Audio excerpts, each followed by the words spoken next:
এই মুহূর্তে হাসনাত আব্দুল্লাহর সাথে চট্টগ্রামে যে ঘটনা ঘটেছে, এই ঘটনায় নড়ে চড়ে বসেছে খোদ এনসিপি।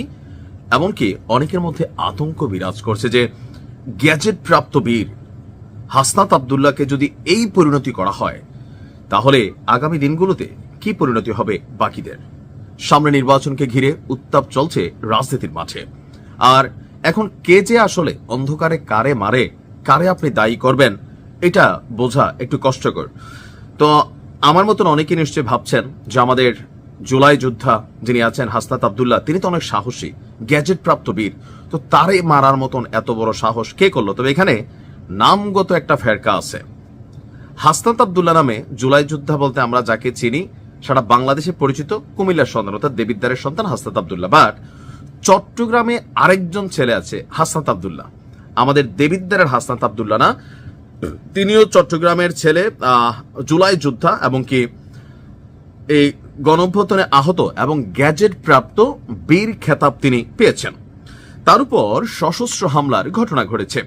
গতকালকে রাতে উপজেলার বদুরপাড়া এলাকায় এই ঘটনাটি ঘটে। আর এই ঘটনায় মাইনুদ্দিন নামে আরেক যুবক আপনার হাসনাত আব্দুল্লাহকে বাঁচাতে গিয়ে আহত হয়। তথ্যসূত্র বলছে 15 থেকে 20 জনের একটি সংঘবদ্ধ দল অতর্কিত লাঠি এবং দেশীয় অস্ত্রশস্ত্র নিয়ে এই অতর্কিত হামলা চালায়। হামলাটি ঘটে চট্টগ্রামের চন্দনাইশের বদুরপাড়া পাক্কা দোকান এলাকা থেকে পেট্রোল পাম্পের সামনে যে সড়ক আছে সেখানে। এই ঘটনার পেছনে সাম্প্রতিক একটি রাজনৈতিক কর্মসূচির যোগসূত্র থাকার আশঙ্কা প্রকাশ করা হচ্ছে।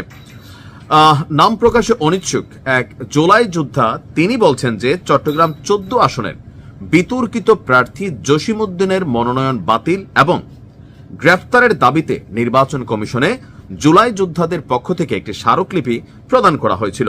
ওই স্মারকলিপি প্রদানের কারণেই এই হামলার ঘটনা ঘটে। তো চট্টগ্রাম 14 আসনের বিতর্কিত প্রার্থী জসিমউদ্দিনকে, তিনি সম্ভবত বিএনপির আপনার যিনি প্রার্থী, তো স্বাভাবিকভাবে যদি এরকম কোনো অ্যাক্টিভিটিস ঘটে রাজনৈতিক দল হিসাবে, আমি জানি না যে তিনি জসিমউদ্দিন কি বিএনপির প্রার্থী কিনা, সরি এলডিপির প্রার্থী চট্টগ্রাম, সরি এলডিপি না, এই ঘটনার পর এলডিপির প্রার্থী যে, কারণ এখন তো এনসিপি, এলডিপি, জামাত ইসলাম তারা একটা টিম হয়েছে। এই ঘটনার পর চট্টগ্রাম 14 আসনের এলডিপি প্রার্থী তিনি বলছেন যে আমি স্পষ্টভাবে মনে করি জুলাই যোদ্ধাদের জন্য এখন বাড়তি নিরাপত্তা নিশ্চিত করা রাষ্ট্রের দায়িত্ব। যারা গণতন্ত্রের পক্ষে দাঁড়িয়েছে তাদের নিরাপত্তা বিঘ্নিত হলে নির্বাচন এবং রাজনৈতিক পরিবেশ কখনোই স্বাভাবিক থাকবে না। আর এই ঘটনায় আইনি পদক্ষেপ নিতে যাচ্ছে হাসনাত আব্দুল্লাহ সহ বাকি যারা আছেন তারা। এনসিপি নেতা এই ঘটনার পর তিনি বলেছেন যে আমার অত্যন্ত কাছের ছোট ভাই, আচ্ছা ঠিক আছে, এই দৃশ্য কোনোভাবে তিনি নিতে পারছেন না। হাসান আলী গিয়ে এনসিপির প্রার্থী ছিলেন, পরবর্তীতে 11 দলীয় জোট গঠনের পর চট্টগ্রাম 14 আচ্ছা, এখন আমার ধারণা জসিমউদ্দিন যিনি, তিনি সম্ভবত বিএনপির প্রার্থী, আমি শতভাগ শিওর না। তো যদি বিএনপির প্রার্থী হয়, তো বিএনপির একজন মনোনীত প্রার্থী, সামনে নির্বাচন, এই টাইমে এসে ওনার বিরুদ্ধে আপনারা যদি এরকম স্মারকলিপি জমা দিতে যান, প্রার্থিতা বাতিলের জন্য অ্যাক্টিভিটিস করতে যান, তো ভাই রাজনীতি তো রাজনীতি। আগে তো আওয়ামী লীগ নিয়ে কথা বলতেন বা আওয়ামী লীগের ইস্যুতে অনেক কথা বলা যেত, এখন তো সবাই মজলুম, আপনিও মজলুম ছিলেন, বিএনপি রাজপথে আরো মজলুম ছিল। আপনারা তো আজকে হঠাৎ করে অনেকে আছেন যে নতুন করে এখানে সামনে আসছেন, বাট রাজনৈতিক দল হিসাবে বিএনপির নেতাকর্মী আছে, ফেসবুকে বসে অথবা তার প্রার্থীর বিরুদ্ধে কোন রকম ব্যবস্থা নিতে গেলে লোকাল পোলাপেন তো খেপবই। আর আপনাদের কথার যে ভাষা, তো এই ভাষা শুনলে কারই না রাগ ওঠে। সো সেই জন্য মুখের ভাষা